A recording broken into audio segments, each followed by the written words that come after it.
చాలా రోజుల తర్వాత చేశాను ఈ స్వీటు. ఎంత బాగా కుదిరిందో అస్సలు అనుకోలేదు. చాలా రోజులైంది కదా, మెజర్మెంట్స్ సరిపోతాయా లేదా అనుకున్నాను. కానీ మంచిగా కుదిరింది.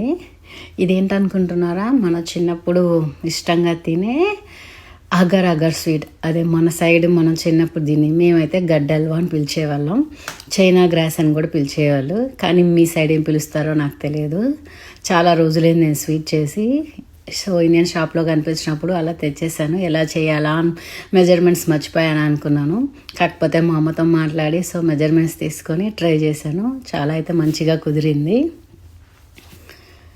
అసలు అది ఎలా వస్తుందో అని ఒక టెన్షన్ అయితే ఉన్నింది. కాకపోతే అది అలా పీసెస్ తీస్తూ ఉంటే ఒక సాటిస్ఫాక్షను. నేను కూడా చేయగలిగాను ఈ స్వీటు. ఎప్పుడు అమ్మ చేస్తే తినేదాన్ని, ఈసారి నేను కూడా చేయగలిగాను, నా కిడ్స్ కూడా తింటారు అని అలా అనిపించింది. మంచిగా అయితే వచ్చింది. చాలా హ్యాపీగా ఫీల్ అయ్యాను.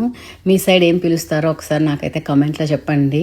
మేమైతే దీన్ని గడ్డల్వా అని పిలిచేవాళ్ళం, లేదంటే చైనా గ్రాస్ అని పిలిచేవాళ్ళు. ఇప్పుడైతే దీని పేరు అగర్ అగర్ అంటున్నారు.